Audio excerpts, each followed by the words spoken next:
தேசத்தின் குரல் செய்திகள். முதலில் தலைப்புச் செய்திகள். சிறைச்சாலை மோதல், உயிரிழப்பு 25 உயர்வு, 100க்கும் மேற்பட்டோர் படுகாயம். டாலருக்கு நிகரான ரூபாவின் பெறுமதியில் ஏற்பட்டுள்ள மாற்றம். சர்வதேச சந்தையில் சடதியாக குறைந்து தங்கம் மற்றும் வெள்ளியின் விலை. சொத்துக்கள் மீதான விசாரணை, சிக்கப்போகும் 30 முக்கிய அரசியல் புள்ளிகள்.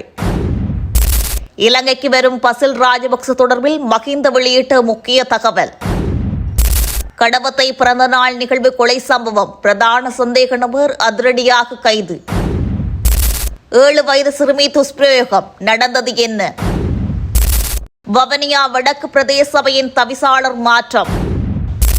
எரிபொருள் விநியோகத்திற்கான QR குறியீட்டு முறைமை தொடர்பில் புதிய அறிவிப்பு. இனி விரிவான செய்திகள்.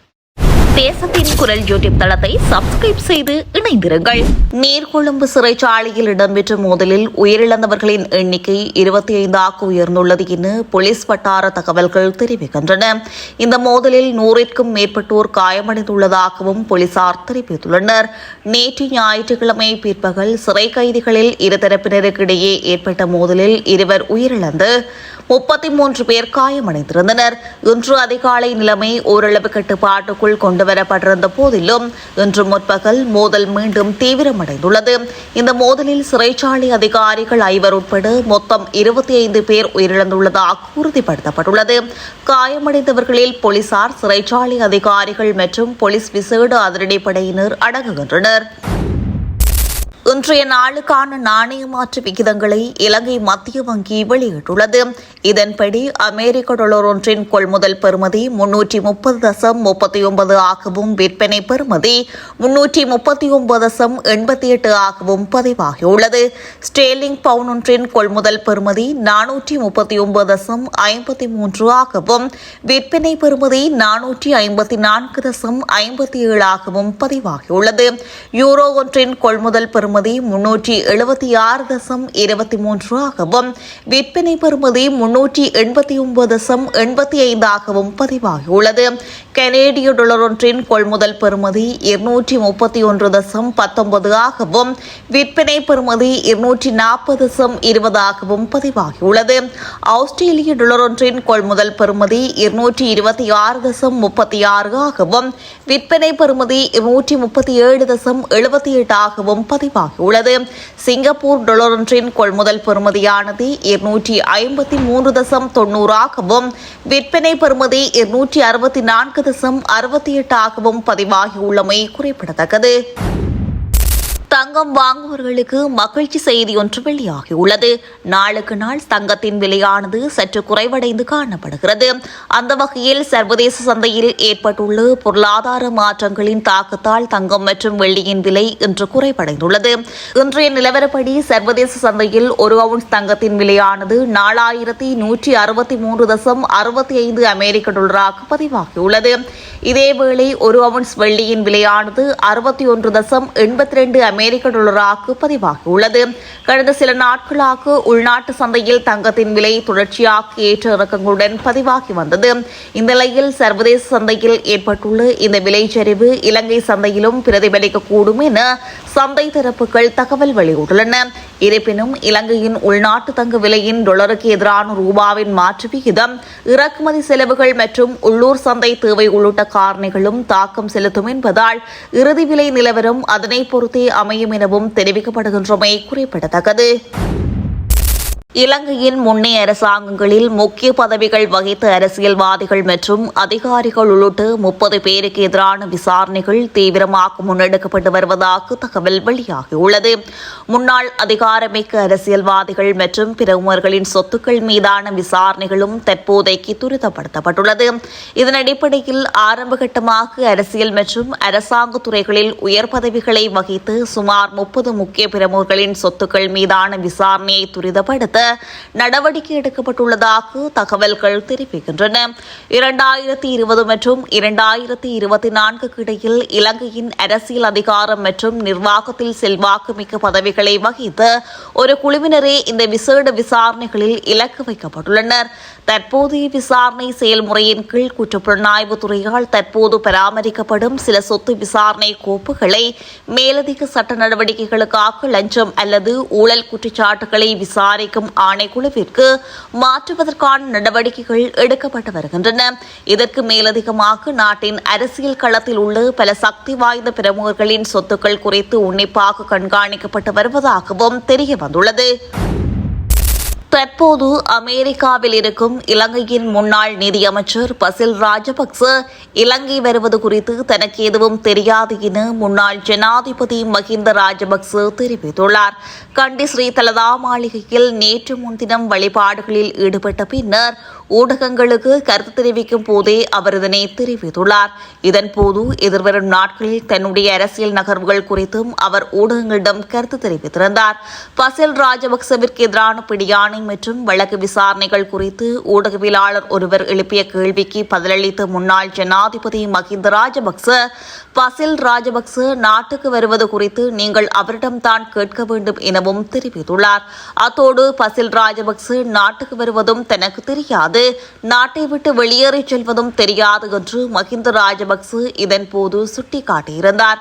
அத்தோடு தற்போதைய அரசாங்கம் அரசியல் பழிவாங்கலில் ஈடுபடும் வேலையை மாத்திரமே செய்து வருவதாகவும் எதிர்க்கட்சியில் இருப்பவர்கள் பலமான கூட்டணியாக ஒன்று சேர்ந்து அடுத்த ஆட்சி அதிகாரத்தை கைப்பற்றுவோம் என்றும் முன்னாள் ஜனாதிபதி மஹிந்த ராஜபக்ச ஊடகங்களிடம் தெரிவித்துள்ளார். பிறந்த நாள் நிகழ்வின் போது ஏற்பட்டு திடீர் மோதலில் 54 வயதுடைய நபரொருவர் கூரிய ஆயுதத்தால் தாக்கி கொலை செய்யப்பட்ட சம்பவத்துடன் தொடர்புடைய பிரதான சந்தேக நபர் ஒருவர் அதிரடியாக கைது செய்யப்பட்டுள்ளார். இச்சம்பவம் கடவத்தை இகலபியன்வில பகுதியில் இந்த மோதல் ஏற்பட்டுள்ளது. உயிரிழந்த நபர் கடவத்தை பகுதியைச் சேர்ந்தவர் என்பதுடன் அவர் தனது சகோதரனின் பிறந்தநாள் விழாவில் கலந்து கொண்டிருந்த போது அங்கு ஏற்பட்டு கடுமையான வாக்குவாதம் வன்முறையாக மாறியுள்ளதாக போலீசார் தெரிவித்துள்ளனர். இவ்வாறு இருக்கையில் 2 நபர்கள் கூர்மையான ஆயுதங்களால் அங்கிருந்தவர்கள் மீது தாக்குதல் நடாத்தியதில் பாதிக்கப்பட்ட நபர் கொடூரமான முறையில் காயமடைந்திருந்ததுடன் மேலும் 2 காயமடைந்தனர். காயமடைந்தவர்கள் ராகம போதன வைத்தியசாலையில் அனுமதிக்கப்பட்ட நிலையில் அங்கு சிகிச்சை பலனின்றி 54 வயதுடைய நபர் உயிரிழந்துள்ளார். பிறந்தநாள் நிகழ்வில் ஏற்பட்ட தகராறே இந்த கொடூர தாக்குதலுக்கு காரணம் என போலீசாரின் முதற்கட்ட விசாரணையின் மூலம் அறிய முடிகிறது. இந்த சம்பவம் தொடர்பில் பிரதான சந்தேக நபர் கைது செய்யப்பட்டுள்ள நிலையில் தப்பியோடியுள்ள 2வது சந்தேக நபரை தேடி போலீசார் தீவிர விசாரணைகளை முன்னெடுத்து வருகின்றனர். வவுனியா வடக்கு பிரதேச சபையின் தவிசாளரை மாற்றுவது தொடர்பில் தமிழரசுக் கட்சி மாவட்ட குழு தீர்மானித்திருப்பதாக தகவல் வெளியாகியுள்ளது. உள்ளூராட்சி மன்ற தேர்தலின் பின்னர் பிரதேச சபைகளுக்கான தலைவர்கள் தெரிவின் போது சுழற்சி முறையில் தமது உறுப்பினர்களுக்கு தவிசாளர் பதவியை வழங்குவதாக கட்சி தீர்மானித்திருந்தது.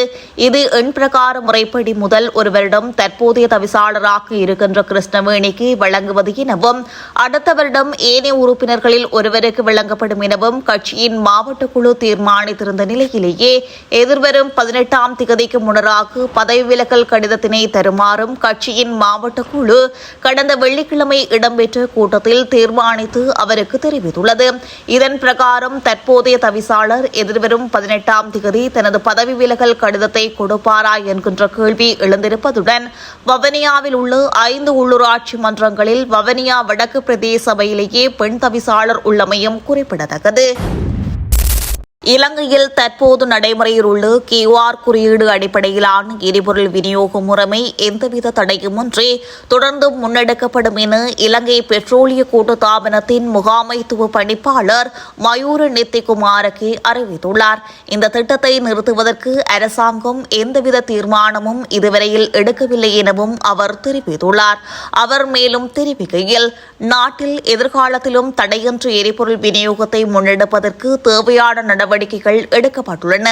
எனவே தற்போதைய விநியோக முறைமையில் மாற்றங்கள் ஏற்படலாம் என பொதுமக்கள் அச்சமடைய தேவையில்லை.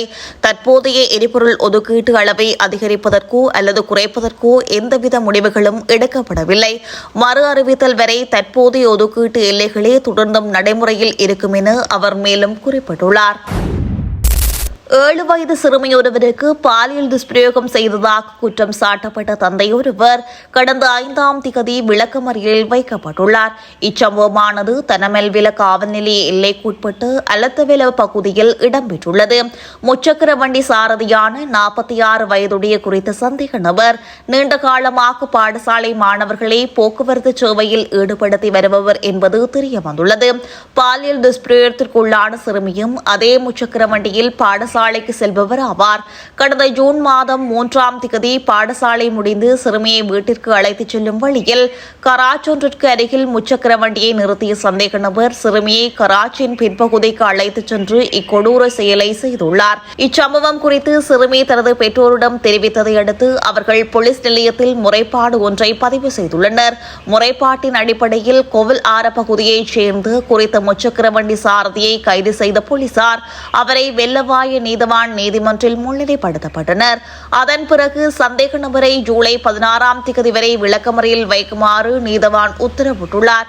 துஷ்பிரயோகத்திற்குள்ளான சிறுமி மருத்துவ பரிசோதனைக்காக அம்பாந்தோட்டை ஆதார வைத்தியசாலையில் அனுமதிக்கப்பட்டுள்ளார். தனமல்வில்ல தலைமை போலீஸ் பரிசோதகர் DMP பண்டார தலைமையிலான குழுவினர் மேலதிக விசாரணைகளை முன்னெடுத்து வருகின்றனர். தேசத்தின் குரல் யூடியூப் தளத்தை சப்ஸ்கிரைப் செய்து இணைந்திருங்கள்.